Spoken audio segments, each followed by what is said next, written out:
لا شريك له وأشهد أن محمدا عبده ورسوله أما بعد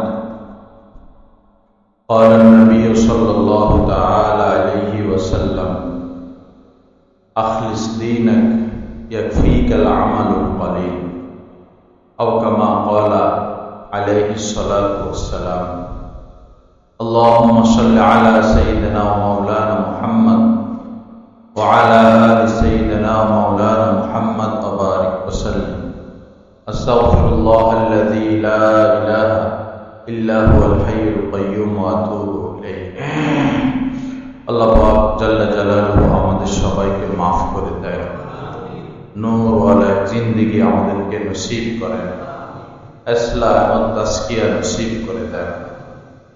আমার ভাইরা,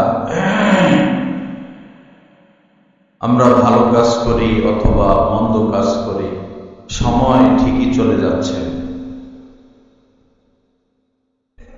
এই পৃথিবীতে টাকা পয়সা হলে অনেক কিছুই কিনা যায়, বলতে গেলে সব কিছুই পাওয়া যায় টাকা পয়সা হলে, কিন্তু হাজার হাজার কোটি টাকা দিয়ে একটা মিনিট কিনা সম্ভব না। এক মিনিট কি এক সেকেন্ডও কেউ কারো হায়াত বাড়াইতে পারবে না। পৃথিবীর সমস্ত সম্পদের বিনিময়েও। এজন্য কোনোভাবেই সময় নষ্ট না করা। পাপের পথে কেউ যদি অন্যায় কাজ করে, পাপ করে, তো তার এই সময়টা নষ্টই হলো, কাজে লাগলো না। অযথা বসে থাকলো, অযথা গল্প সল্প করলো, তো সময় নষ্ট হয়ে গেল। মুসলমানদের তো হাতে সময় কম, কাজ বেশি, সময় অনেক কম। হাদিস শরীফের মধ্যে এসেছে মিন হুসনি ইসলামিল মারই তারকুহু মা লা ইয়ানি। একজন মুসলমানের সবচেয়ে বড় বৈশিষ্ট্য, বড় গুণ হলো অযথা কথা এবং কাজ থেকে সে বিরত থাকবে। কোনো অযথা কাজে সে নিজেকে জড়াবে না, কোনো অযথা কথায় সে নিজেকে জড়াবে না। বাস আখিরাত কামনায় সে ব্যস্ত থাকবে, আখিরাত কামনা নিয়ে সে ব্যস্ত থাকবে। আল্লাহ আমাদেরকে তৌফিক দান করেন। আল্লাহ পাক আমাদেরকে মানুষের মতো মানুষ হওয়ার তৌফিক দান করেন।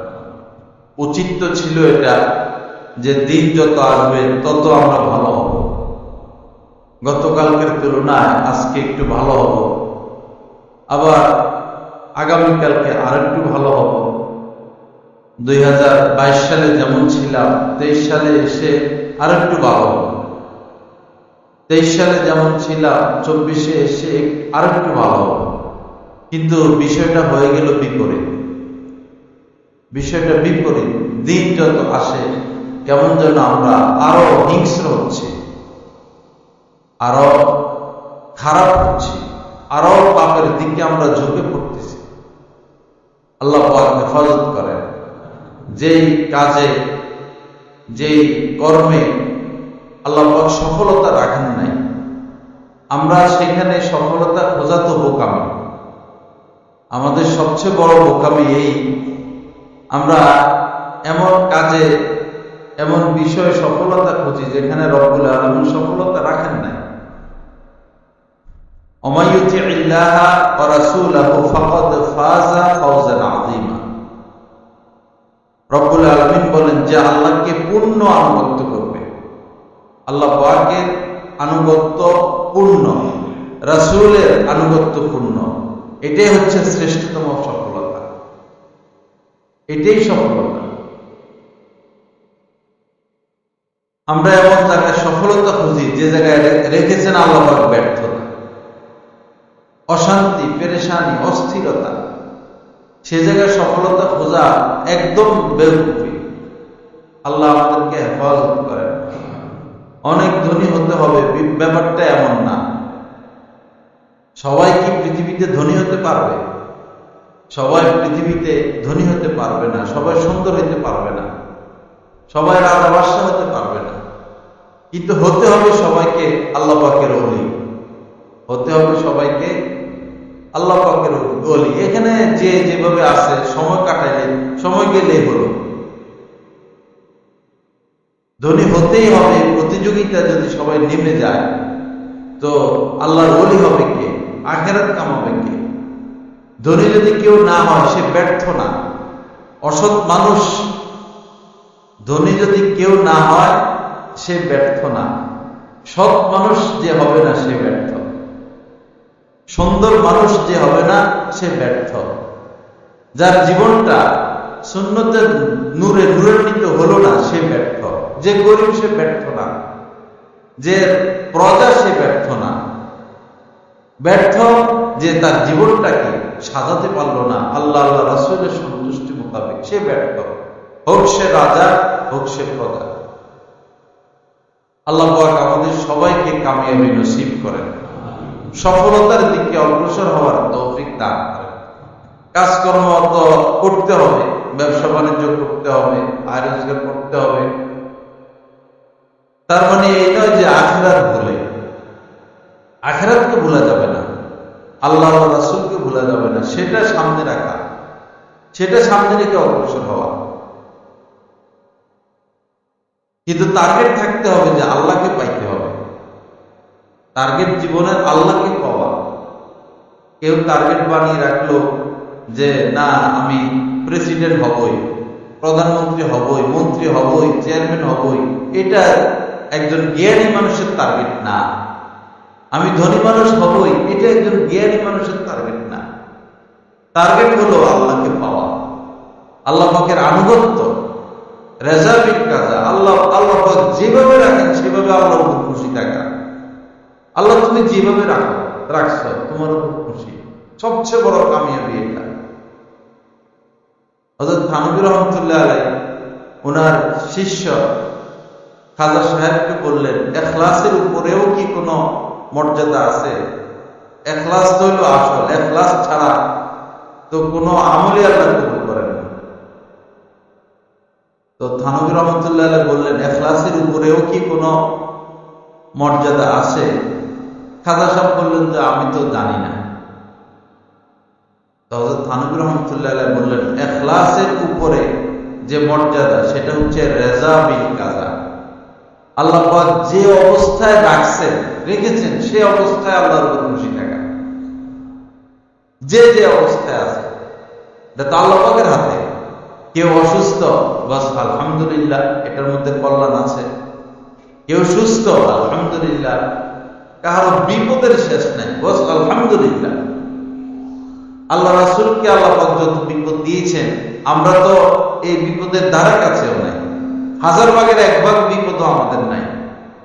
3টা বছর পাহাড়ের চূড়ায় ছিলেন, এই রোদ্রে, এই গরমে, গাছ নাই, খাদ্য নাই, পানি নাই, বৃষ্টি নাই।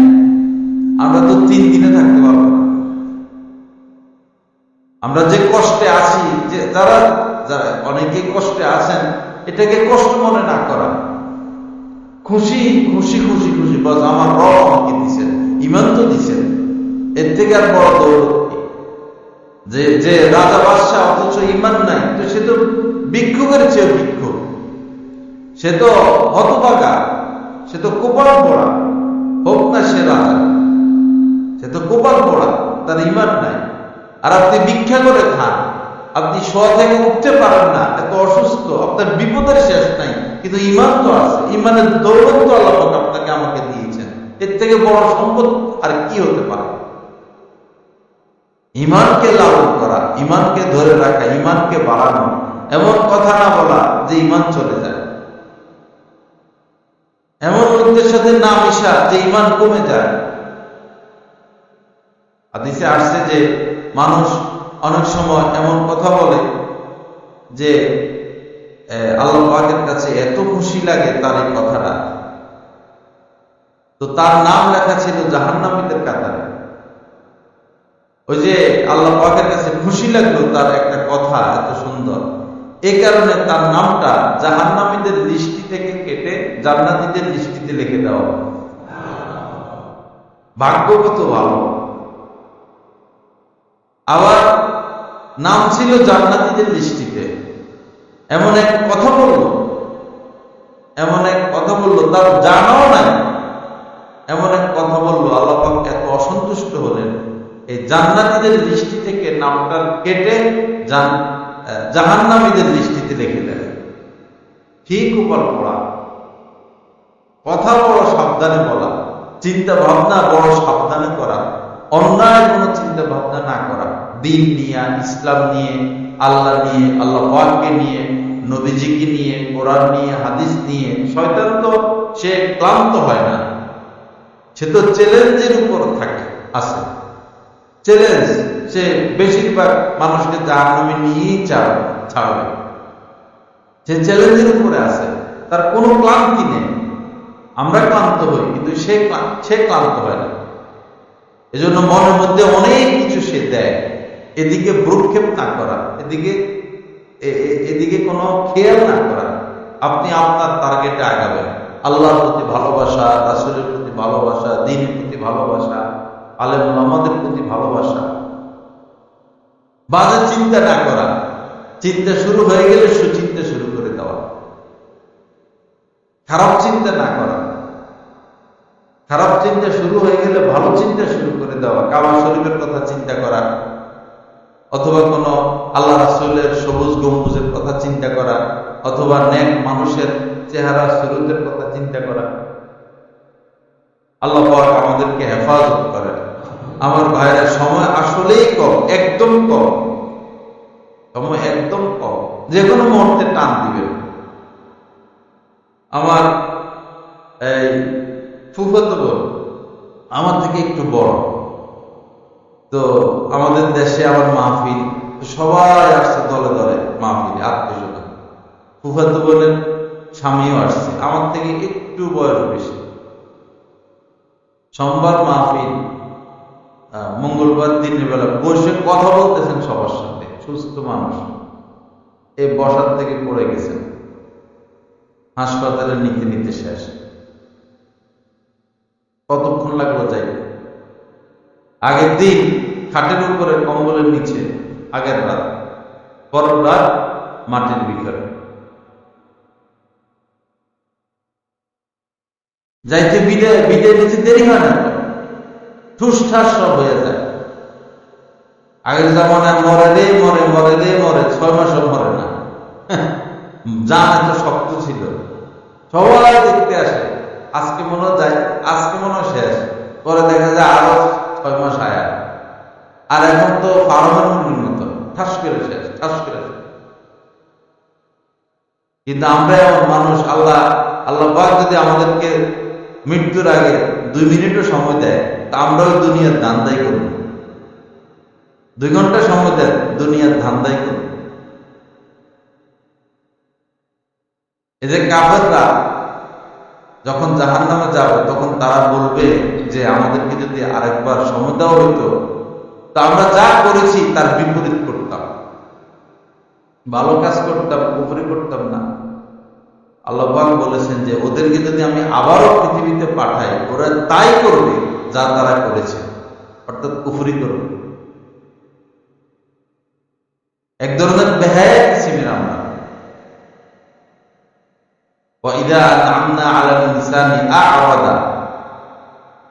আল্লাহ পাক যখন কোন বান্দাকে নিয়ামত দেন, মুখ ফিরিয়ে নেন।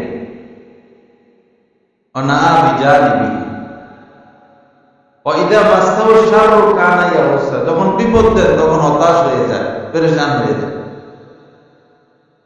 বিপদ দিলে আল্লাহ আল্লাহ আল্লাহ আল্লাহ কেউ এরকম, অথবা আল্লাহ কাউকে বলল না, আমারে এই বিপদ দিল। যখন কঠিন বিপদ, যে কোন চিকিৎসার কাজ হবে না, সিঙ্গাপুর যাক আর ভারত যাক, ওষুধে আর কাজ হবে না, তখন আল্লাহর দিকে ফিরে, তখন আল্লাহকে ডাক। আল্লাহ পাক যখন বিপদটা দূরে সরাইয়া দেন, নাজাত দেন, তখন আল্লাহ থেকে আবার মুখ ফিরিয়ে নেন। করোনার থেকে ডেঙ্গু কম না, এটা একটা গজব চলতেছে। আর ভৈরবে বেশি। ভৈরব একটা অপরিচ্ছন্ন শহর, জায়গায় জায়গায় প্লাস্টিক ফেলে রাখে, ময়লা ফেলে রাখে, ড্রেন অপরিষ্কার, অপরিচ্ছন্ন একটা শহর, পুরো দেশটাই অপরিচ্ছন্ন। রাস্তাঘাট, ধুলাবালির মূল কেন্দ্রস্থল রাস্তাঘাট, ওইখান থেকে ধুলাবালি তৈরি হয়। মানে এমপি মন্ত্রীরা দেখে যে আমরা রাস্তাঘাট করে দিলে লাভ কি, না করলেও তো ভোট তো আমরাই পাবো। চুরি ডাকাতি করলেও জনগণ আমাদেরকে এত ভালোবাসে, ভোট আমাদেরকে দিবে, আর রাস্তা করে দেওয়ার দরকার কি, খাই আর বিদেশে পাঠাই। আমাদের দেশের এই নেতারা যদি দেশে কিছু কাজ করত, যেমন ধরেন বাংলাদেশে কোনো ভালো তালা তৈরি হয় না, চীনের থেকে কিছু আসে আর ইন্ডিয়ার তালা ভালো, তো তুমি হাজার হাজার কোটি টাকা বাইরে পাঠাও কেন? তুমি একটা তালা তৈরি করো, আন্তর্জাতিক মানের তালা, যেখানে লক্ষ লক্ষ বাঙালি কাজ করবে, কর্মসংস্থান হবে। ভালো একটা সাবান তৈরি করো, ভালো পোশাক তৈরি করো, মোবাইল তৈরি করো, গাড়ি তৈরি করো, ভালো ভালো প্রোডাক্ট তুমি তৈরি করো। বিদেশে কেন তোমরা টাকা পাঠায়? মন চায় নিজেকে নিজে শেষ করি। দুঃখে দেশ চলতেছে রেমিটেন্সের উপরে। এই গরিবের ছেলেরা, মধ্যবিত্তের ছেলেরা হাজার হাজার কোটি টাকা এই দেশে আনে, আর এরা হাজার হাজার কোটি টাকা বাইক করে দেয়। আর মানুষ এমন গরু ছাগল, এদেরকে ভোট দিবে।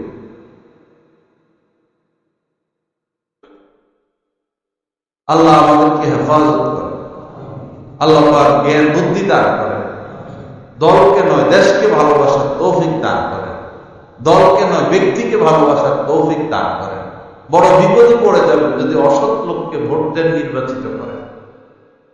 তার সমস্ত অপকর্মের দায়ভার আপনার উপরে পড়বে, সমস্ত অপকর্মের দায়ভার যদি অসৎ লোককে নির্বাচিত করেন। করেছেন কি করবে? আমি জীবনে শুধু একবার ভোট দিছি চেয়ারম্যানকে, একবার শুধু ভোট দিয়া তবা করে ফেলছি। চুরি ছাড়া শয়তানে আর কি করবে? মরছে কয়দিন আগে, আল্লাহ জান্নাতের ফয়সালা করে। চুরির উপরে আছে, আল্লাহর কাছে কিয়ামত পর্যন্ত তওবা করলে, এই যে একটা অপরাধ করলাম যে চোরটাকে ভোট দিয়া,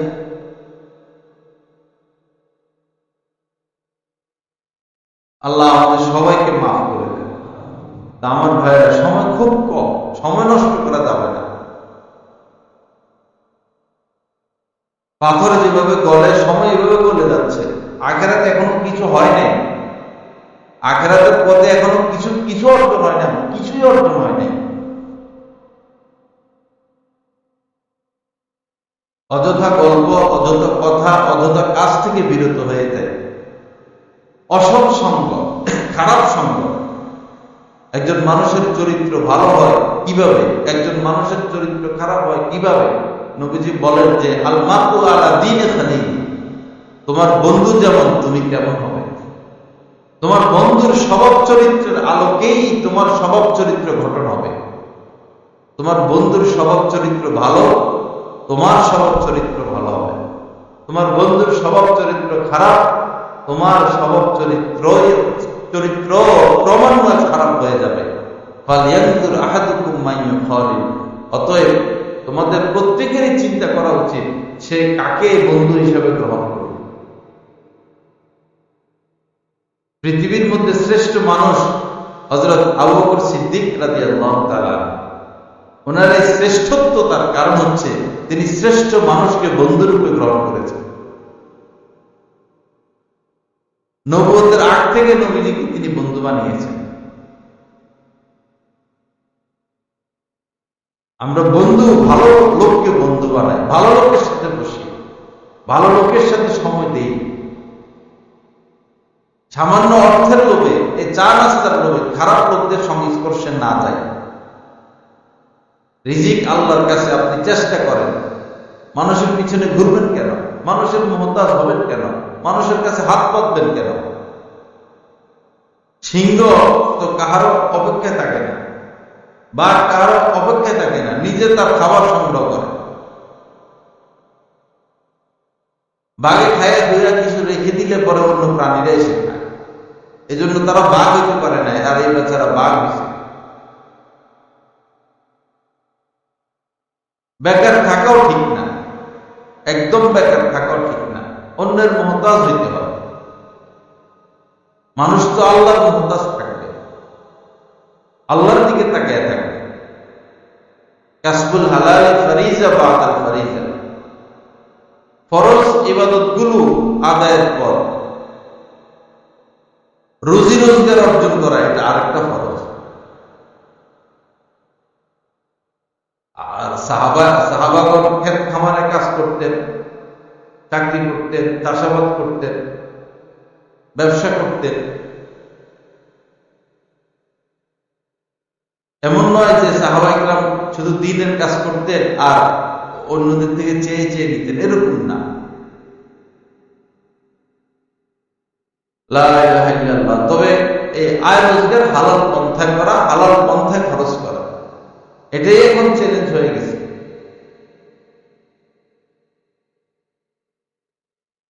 আর সুদের রমরমা পরিস্থিতি আমাদের এই শহরে, রমরমা পরিস্থিতি। হাজি সাহেবরাও সুদের সাথে লিপ্ত, গাজী সাহেবরাও সুদের সাথে লিপ্ত, দিনদাররাও সুদের সাথে লিপ্ত। ইয়া বড় বড় দাড়ি, এত সুন্দর দাড়ি, এত সুন্দর টুপি, এত সুন্দর পাঞ্জাবি, অথচ ভিতরে ভিতরে সুদের সাথে লিপ্ত। কি লজ্জা আমাদের!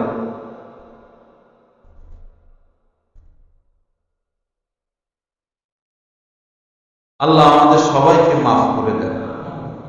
পাপ এমন বিষয়, কেউ যদি এই পাপে, দেখুন পাপে অনেক পাপ আছে, অনেক অপরাধ আছে, কেউ যদি না জড়ায় তাহলে আর জড়ানো হয় না। যেমন ধূমপান করা, ছোট কাল থেকে কেউ ধূমপান করে নাই, তো ধূমপান থেকে বেঁচে থাকা তার জন্য সহজ। কেউ নেশা করে না, নেশা থেকে বেঁচে থাকা সহজ। নেশায় জড়িয়ে পড়লে বের হয়ে আসা কঠিন। যারা সুদের সাথে জড়ায় নাই, ভাই আল্লাহ যেমনি রাখে বস আলহামদুলিল্লাহ, এই পথে যাবো না, চলতেছে। কিন্তু যারা জড়াইয়া গেছে তাদের আশা এখন কঠিন হয়ে যাচ্ছে। যত কঠিন হোক ভাই, প্রয়োজনে আপনি গর্বিটা বিক্রি করে দিবেন, বাসা ভাড়া নিয়ে থাকবেন, তাও সুদমুক্ত হয়ে যান। কখন শেষ নিঃশ্বাস ত্যাগ করেন কোনো হিসাব নাই, কতক্ষণ আলাপ ভোগ করবেন। মানুষ কষ্ট সহ্য করতে পারে না। সাধারণত খানা খেলে যদি দাঁতের ভিতরে গোশতের কোনো অংশ দুই দাঁতের ফাঁকে লেগে যায়, এটা বের করার আগ পর্যন্ত মানুষ অস্থির থাকে। এতটুকু কষ্ট মানুষ হজম করতে পারে না। যা আছে দাঁতের মধ্যে লাগছে, থাকুক না, একটু একটু পিন পিন করে করুক না। গলার মধ্যে কাটা, একটু একটু ব্যথা লাগে, যতক্ষণ না এটা বের করবে অতক্ষণ অস্থির। পেট ব্যথা, পেট ব্যথা নিয়ে কেউ চলাফেরা করে, যে ব্যথা হয়েছে অসুবিধা কি, সপ্তাহখানিক যাক না, 7 মিনিটও অপেক্ষা করবে না। ব্যথা এটা দূর করতে হবে, গ্যাস্ট্রিকের ওষুধ খাবে, অ্যাসিড খাবে, কাজ হয় না, ইনজেকশন দিবে, কাজ হয় না, হয়তো কি মানে ব্যথাটা দূর করবে। কষ্ট নিয়ে থাকতে পারে না। সুদী অবস্থায়, সুদ খাওয়া অবস্থায় যদি আপনার প্রাণ যায়, কতক্ষণ আপনি শাস্তি গ্রহণ করবেন? শাস্তি তো অব্যাহত। হাজার হাজার পাপ নিয়ে যদি আপনি মারা যান, তওবা নসিব না হয়, কতক্ষণ শাস্তি ভোগ করবেন? 1-2 দিন খানা ছাড়াই তো মানুষ বাঁচতে পারে না, 1-2 দিন পানি ছাড়া মানুষ বাঁচতে পারে না। মরে যাবে, কিন্তু মরণের পরে তার মরণ নাই, এখন শুধু আযাব আর আযাব। আল্লাহ আমাদেরকে ভয় দান করেন, তওবা করার তৌফিক দান করেন। এজন্য হিম্মত করি ভাই, মানুষ পারে না এমন কোনো কাজ নেই, হিম্মত করলে হবে। হিম্মত করে বস শয়তানের কপালে লাথি মারা, নফসের কপালে লাথি মারা। এই দুই দুশমন আমাদের দুশমন দুইটা, আমাদের নফস প্রবৃত্তি, আমাদের অন্যায় চাহিদা, আর এই শয়তান। এদের কথা না শোনা, ওয়ালা তাত্তাবিউ খুতুওয়াতিশ শাইতান ইন্নাহু লাকুম আদুউম মুবিন। আল্লাহ পাক বলেন, শয়তানের কথা শোনো না, তার পদাঙ্ক অনুসরণ করো না, সে প্রকাশ্য দুশমন। আর যে নফস, ইন্নান নাফসা লাআম্মারাতুম বিসসু, নফস শুধু এই পাপের দিকে টানে, নফস শুধু পাপের দিকে টানে, তার কাজই এটা, নফসে আম্মারা। পাপের দিকে টানতে থাকবে। এরে ভালো করতে হবে। কোনো কারণে যদি শয়তান নাও থাকে, সে ওয়াসওয়াসা নাও দেয়, নফস আছে কিন্তু সাথে, সে রাস্তা দেখায় পাপের রাস্তা, টানতেই থাকে টানতেই থাকে টানতেই থাকে।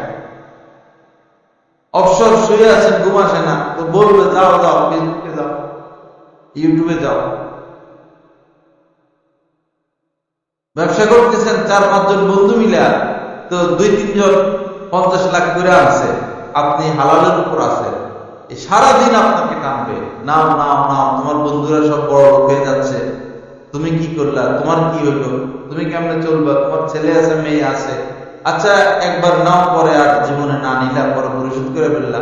কত কত ভাবে যে সে বুঝাবে নফস।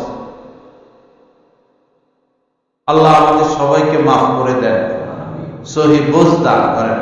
বাবার সময় নাই, সময় নাই, সময় নাই, সময় নাই, যে কোনো মুহূর্তে টান দিবেন আল্লাহ।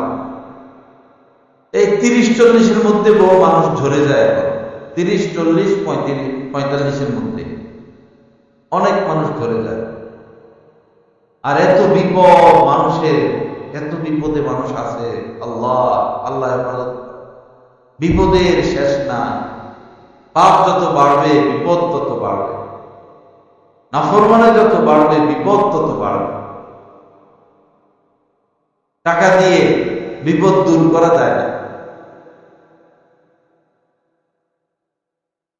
লা ইলাহা ইল্লাল্লাহ। আল্লাহ পাক আমাদের সবাইকে মাফ করে দেন। বেশি বেশি ইস্তেগফার করি, আল্লাহর কাছে মাফ চাই বেশি বেশি, কখনো বাংলায় কখনো আরবিতে। আল্লাহ মাফ করে দেন, এই কথাটা তো ভারী কিছু না,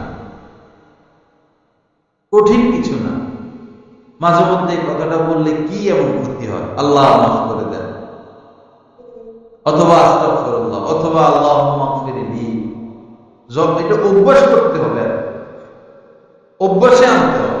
সারাদিন বসে বসে স্ত্রীর চিন্তা, বাচ্চার চিন্তা, ব্যবসার চিন্তা করলে তো আপনি ব্রেন স্ট্রোক করবেন। বেশি চিন্তা করতে গিয়ে মোবাইল যেটা বেশি চালায় পরে এটা হ্যাং হয়ে যায়, ফ্যান যেটা বেশি চলে এটা পরে কয়েল জ্বলে যায়, ব্রেন স্ট্রোক। সারাদিন যদি আপনি চিন্তা চিন্তা চিন্তা চিন্তা, তো আপনি তো ব্রেন স্ট্রোকের দিকে অগ্রসর হচ্ছেন। কেন এত চিন্তা করবেন? আপনি বলেন আলহামদুলিল্লাহ, সকল সমস্যা শেষ, আল্লাহ জান্নাত রাখছে, খুশি আছে আল্লাহর উপরে। হাজার হাজার ট্যাবলেটের চেয়ে এক ট্যাবলেট কাজ হয়ে গেছে, আলহামদুলিল্লাহ। এর থেকে বড় ওষুধ আর নাই। আল্লাহ জান্নাত রাখছে, আমি তোমার খুশি আছি। বেশি বেশি আলহামদুলিল্লাহ বলবেন। আলহামদুলিল্লাহ তেমন নাই, আলহামদুলিল্লাহ নাই, ইনশাআল্লাহ নাই, বিসমিল্লাহ নাই। এক বেচারা নির্বাচন ঘোষণা দিছে, বিসমিল্লাহ বললো না, ইনশাআল্লাহ নাই, আলহামদুলিল্লাহ নাই, কিছু নাই। কিরে ভাই, মুসলমান? এটা ইসলাম মুসলমানদের দেশ না। মুক্তিযুদ্ধ যারা করছে এরা কি কেউ অন্য ধর্মের ছিল? নাস্তিক ছিল? সকল মুক্তিযোদ্ধা মুসলমান ছিল। আপনি বিসমিল্লাহ পড়ে ঘোষণা দিলে আপনার ক্ষতিটা কি? কত তারিখে নির্বাচন হবে ইনশাআল্লাহ, কত ভালো লাগে শুনতে এগুলা। বড় বিপদের দিকে আমরা চলে যাচ্ছি, আমাদেরকে বিপদের দিকে ঠেলে দিচ্ছে। কি সুন্দর ইসলাম শিক্ষা ছিল মেট্রিক পর্যন্ত, মেট্রিকে 100 নম্বরের পরীক্ষা, আমরা পড়ছি, এটা সব ছিল এখানে। শিরক, বেদাত, নামাজ, রোজা, ওযু, গোসল সব ছিল ইসলাম ধর্ম বইটার মধ্যে। এই মহিলাটার কি সমস্যা? কেন সে ইসলাম ধর্মটা বাদ দিল? তার কি সমস্যা? সে তো নিজের মুসলমান দাবি করতো, তার বাবা মুসলমান ছিল, তো তুই নাফরমান, তুই ইসলাম ধর্ম বাদ দিলি কি জন্য? বাচ্চারা দিন শিখলে তোর ক্ষতিটা কি? বুঝে গেল তোর মুখে তুই ধর্মের নাম নেই, ভিতরে তোর নাস্তিকতা। এজন্যই তো খোদার গজব তোর উপরে পড়ছে, আরো পড়বে। জীবনে সে মুখ দেখাতে পারবে না কখনো। তার নামে নাম কেমন পর্যন্ত কেউ রাখবে না, মনে রাখবে। ফেরাউনের নামে নাম কেউ রাখে না, মীর জাফরের নামে কেউ নাম রাখে না, হামান, কারণ, আবু জাহেল, আবু লাহাব, এদের নামে কেউ নাম রাখে না। এই অভিশপ্ত মহিলার নামে কেউ নাম রাখবে না। সে সবচেয়ে বেশি ক্ষতি করছে এই ইসলাম ধর্ম শিক্ষাটাকে বাদ দিয়ে, সম্পূর্ণ সরাই দিয়েছে ইসলাম শিক্ষাটা। জানাজা বাংলাদেশের কোন আলেমদের জানাজা পড়াবে না,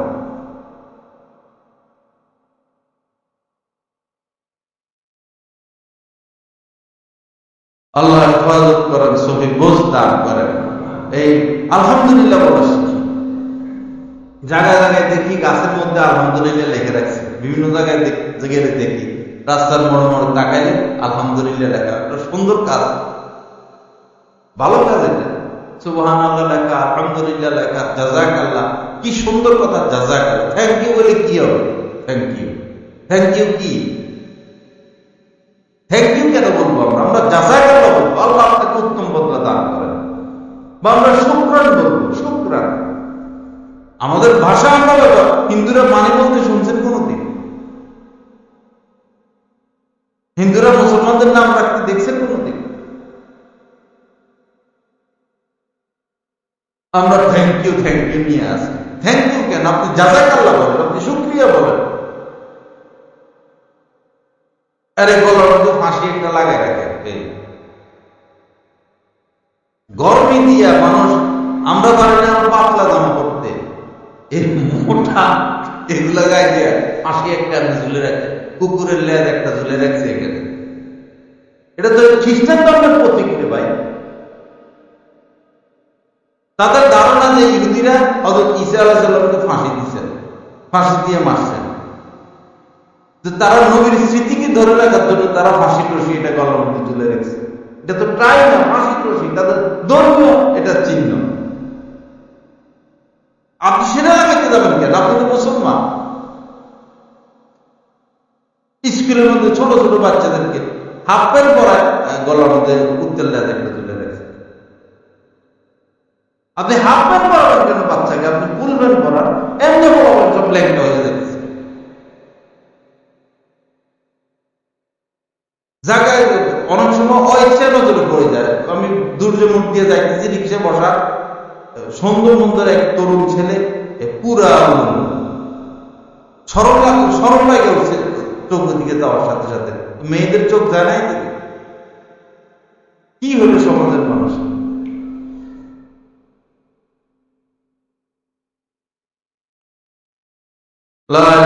আল্লাহ আমাদের সবাইকে মাফ করে দেন, সহি বুঝ দান করেন।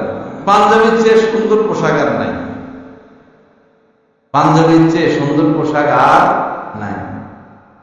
শার্ট পরা এখন, এটা ছিল খ্রিস্টানদের পোশাক, এখন মুসলমানরা এমন পরা করছে, এখন এটা মুসলমানদের পোশাক হয়ে গেছে। না যায় না, ঠিক আছে। কিন্তু দেখেন এই যে শার্ট পরে আবার আমরা কি করি, এর বিটে দিয়ে এরকম করে ঢুকে দেয়। কিরে ভাই, শার্টের কারণে তো লজ্জাস্থানটা একটু ঢাকা পড়লো, হাঁটার সময় লজ্জাস্থান বুঝে যায়। শার্টটা উপরে দিয়ে থাকলে তো একটা পড়তে হলো, এটা আবার ভিতরে দিয়ে ঢুকে দেওয়ার কি অর্থ আছে? ভালো ভালো মানুষ, হাজি সাহেব, জ্ঞানী, শিক্ষিত, কি এমন পাশা একটা হিন্দি দেখা যাইতেছে, অবয় পুরা, সামনে সব দেখা যাইতেছে, কি এমন সুন্দর লাগতেছে। আর পাঞ্জাবি দেখেন কি সুন্দর পোশাক, কি ভদ্র পোশাক।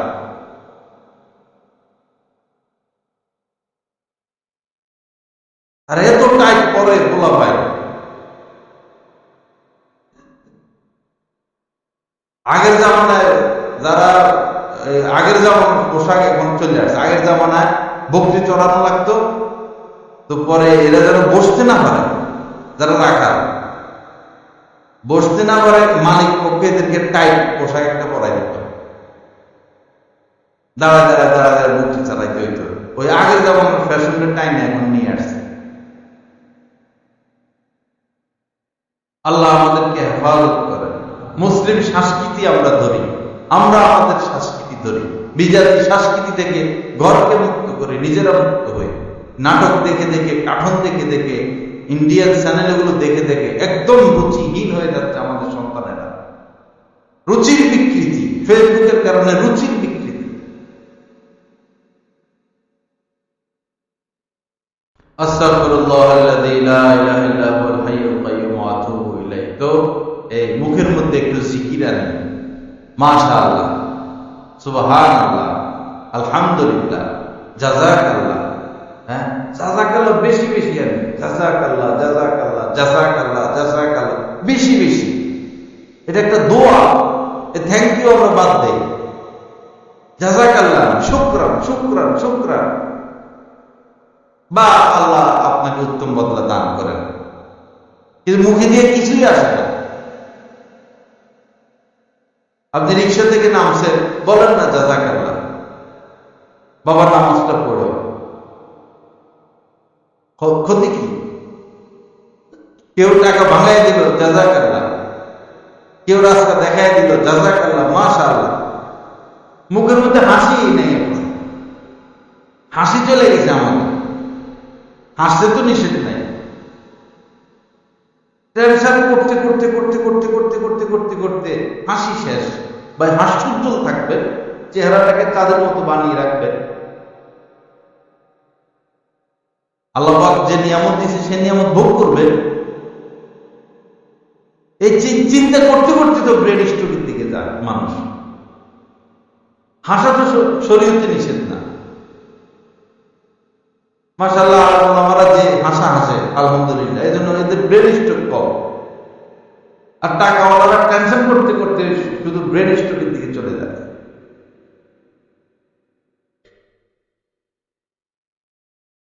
লা ইলাহা ইল্লাল্লাহ। আল্লাহ পাক আমাদের সবাইকে মাফ করেন, আল্লাহ পাক ইসলাহ কামিল নসিব করেন।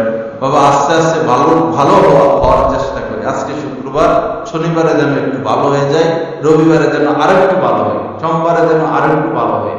গুনাহ আস্তে আস্তে ছাড়তে থাকি, গুনাহ আর না বাড়ায়, নতুন নতুন পাপে আর জড়িয়ে না পড়ি, আলেম ওলামাদের সোহবতে উঠা বসা করি। দিন আসবে না আলেম ওলামাদের সোহবত ব্যতীত। আল্লাহ পাক আমাদের সবাইকে সেদিকে অগ্রসর হওয়ার তৌফিক দান করেন। ওয়া আখিরু দাওয়ানা আলহামদুলিল্লাহি রাব্বিল আলামিন। সাল্লাল্লাহু আলাইহি